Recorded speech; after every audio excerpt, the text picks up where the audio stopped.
After what happened on the first day, I no longer felt safe inside my own home. None of my family did. My dad wasn't sure if he should call the police or not. If it was just footsteps above us, he would have, but that cold spot, that damned cold spot, that hadn't been natural. It was like a frozen corpse had drifted its fingers across our skin, and given what I'd seen of the Gaunt Man, I'd say that was entirely correct. My parents did let me stay with them until I fell asleep, and they didn't put me back in my room. The next morning was a school day. I wouldn't have to stay in my house for most of the day. Dad dropped me off. As I got into the car, he gripped my arm lightly. "Now, Gregory," he said, "I know that what happened last night was traumatic, but please don't tell your friends." "Why?" I asked him. "We can't let word of whatever happened last night spread. If people know, there'll be a flood of gawkers coming to our house." "Gawkers?" I asked, confused. "It happens all the time," my dad continued. "Something weird happens and it attracts tourists. People come from all over the world wanting to take a look. They'll camp outside our house, want tours, probably even steal stuff and keep it as a souvenir. It's happened before, I can assure you, and it will probably happen to us if we let it. So can I trust you not to tell anyone what happened?" "But it was just a break-in," I said quietly, not believing it myself. I know, Dad said, nodding. "A break-in, but nobody needs to know, okay?" I didn't say anything for a few seconds, then nodded. "Okay." Dad let go of my arm, smiled at me, and said, "Have a good day at school." I didn't have a good day at school. I didn't even have a bad day. I just had a day at school. My homework was turned in, and after class, my teacher took me aside and gave it back. I'd neglected to finish it. Mr. Johnson asked me why, and I just mumbled some excuse about having a hard day yesterday. He told me to finish it and turn it in by the end of the day. I didn't, but thought I could do so tomorrow. At lunch, I didn't talk with the other kids, even those who I kind of considered my friends. Whenever they brought up any topic, I just kind of stared through them before resuming eating. That sums up how my day went. I just stared right through it. When school ended, my dad was already waiting for me in the parking lot. "Hey, buddy," he said, opening the door. "How was school?" It was fine, I guess. I was about to get in when Dad put his arm in front of me. "Did you tell anyone?" my dad asked. I shook my head. Dad smiled and nodded, like it was the only good news he'd heard all day. Then let me into the car. "The police are going to stay the night with us," he said bluntly, "in case that person comes back again." I just nodded sullenly.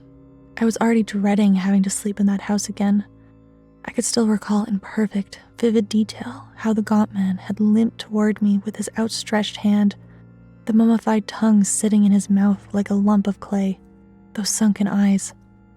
When we got home, the police were already waiting for us. It was the same two officers who'd answered my call yesterday. They assured me that they would be outside in their squad car and would check on us periodically, as someone breaking into a house twice in the same day was a major cause for concern. That's what they said, anyway. I didn't believe them when they said that someone had broken in.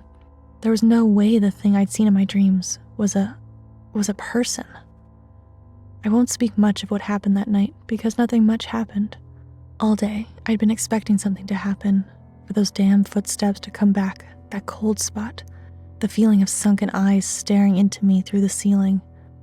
But for that day, I was almost free of the Gaunt Man's presence. Almost. It happened at about midnight. I still hadn't gotten to sleep. My parents were in their room. I would have asked them to stay in mine, but I couldn't bring myself to do so. I don't know why. I just couldn't. In any case, as I lay in bed, I tried to make myself feel safe. I tried to make myself feel like the Gaunt Man was a flesh and blood person. I failed on both accounts. So I just lay there in my bed, shivering with fear. I heard a floorboard creak and sat up in bed, fearful the Gaunt Man had finally come downstairs. There was a scratching sound at about then, and it wasn't above my head, it was from in the hallway. I sat up in my bed, watching the hallway door. Another scratching sound, then it continued, turning into a long, shallow, hard scratch that felt like it was inside my ears. I knew it was the Gaunt Man. I couldn't feel a cold spot, but I knew it was here. I couldn't get out of bed, just listened as the scratching continued and got deeper, like he was digging into the wood itself. I had to get out of bed and wake my parents, but the sound was between me and them. That was when I remembered where the door to the attic is. My mind immediately came to the obvious conclusion. The gaunt man was trying to get out of the attic. He wanted me. I knew it. He wanted to crawl down the ladder and into my room.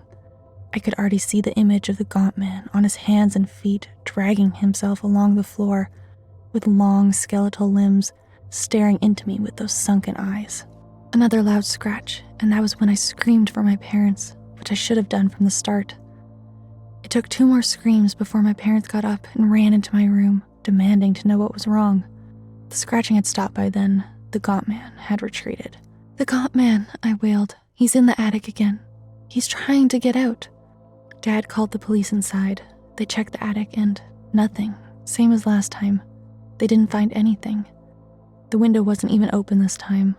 The police confirmed they'd been watching the house, especially the attic window, and hadn't seen anything. Mom and Dad let me sleep in their bed. I did manage to get some sleep, but not a lot. The next day was almost an exact repeat of yesterday. Dad took me to school again. He once again told me not to tell my friends or anyone else what had been happening, and I told him I understood. After class, Mr. Johnson took me aside and asked me why I hadn't done my homework or turned it in. He said he'd called my mother already, and she just mumbled some excuse. He wanted to know what was wrong, and I just said I'd get the homework finished by tomorrow. My friends had begun to notice something was off about me, but I didn't tell them. I just went through the motions, waiting for school to end. My mom picked me up this time. "Did you have a good day at school, Gregory?" she asked me. I shrugged. I don't think she was expecting any other answer, but she still seemed disappointed. Not in me, though. "There's a group of people at our house right now," Mom continued. "They're going to help us with our problem." "I thought the police were." "Your dad called them," my mom said. "And they said they couldn't find any evidence of a break-in. So we decided to contact someone else. And well, these people happened to be very close by, and they said their..." Mom didn't finish her sentence, just put the car into motion and drove off from the school. I just stared outside the window, watching houses pass us by, dreading when we'd reach our home again. The first thing I noticed when we arrived was the van out front. It was a black work van, and painted on the side was a ghost. It was a ghastly, transparent figure with a decaying face and a smile with far too many teeth. "These people they're ghost hunters." My mom didn't sound thrilled at all, though she had forced a smile onto her face. "They're going to try and figure this out. If it's a ghost, they'll give us some advice." When she turned to me, the fake smile seemed like it would tear itself off of her face. "They want to talk to you, Gregory." When we went inside, 2 men were already in there. They were both young. One was blonde, the other dark-haired. The blonde wore a shirt with a green monster on it. The monster had red eyes, an octopus head, and dragon wings. The man with dark hair had a red shirt with a black dragon on it. A silver cross hung around his neck. There was a man on it. He wore a crown of thorns and looked dead. "Hey," said the blonde man. "Is your name Gregory?" I nodded. "I'm Chuck," said the blonde man, then jabbed a thumb behind him. "And this is Jeremy. We're ghost hunters." My mom already told me. "Did she?" said Chuck, standing up. "Well, what did she tell you? That we're quacks or something?" Both Jeremy and Chuck laughed heartily. "Well, I can assure you, we aren't both quacks. I, unlike Jeremy, use science." "Dude," said Jeremy, smiling, "trust me, the Lord gets you places." "Well, the Lord never's gotten me to Hollywood. That could change." The 2 men laughed at each other. It was odd seeing them laugh. After what had happened, I couldn't believe anyone could be so carefree. And yet, for that very reason, I felt like I could trust them. "Now, Gregory," said Chuck, "why don't you take a seat and tell us what happened?" I did as they asked. I told them everything, and I mean everything. I didn't leave anything out. Every last detail. By the time I was finished, the 2 seemed fairly confused. "Hold up," said Chuck. "This has been happening for about 2 days now?" My parents nodded. They were uncomfortable. "I'm confused. You say this low-level haunting has been going on." "What do you mean, low level?" my dad asked. "Well, You guys have experienced some cold spots and heard weird noises. Now, granted, both of these sound way more intense than usual, but well, you all seem really on edge. Like more so than I would have thought. Something's in our house, Mom said, stunned. And you're surprised we're scared? Forgive Chuck, Jeremy said. He's, well, not good at putting thoughts into words. What we're saying is, we've done this a lot, and well, you guys are the most terrified people we've met so far. It took a few seconds for that to sink in. Are you saying we're cowards? My dad said, raising his voice. No, Chuck and Jeremy said together. No, absolutely not. But, well, have you ever considered why this is frightening you all so badly? Because it's wrong, I said. It's not natural. My parents nodded in agreement. Yes, exactly that. We believe in science and all things rational here, and this is just wrong. Chuck looked at Jeremy. Jeremy looked at Chuck. Then they both looked at me. Have you ever been in the attic before? Jeremy asked. I shook my head frantically. Chuck said. Then he put a hand up to his face, cupping it over his mouth and humming to himself. He brought his hand down and put it in his lap before he resumed speaking. Okay, something's telling me this isn't like our typical hauntings. I think maybe you guys should. A thump reverberated throughout the household. Everyone jumped. Chuck and Jeremy looked back at the hallway, then at my parents. Does that happen often? Jeremy asked.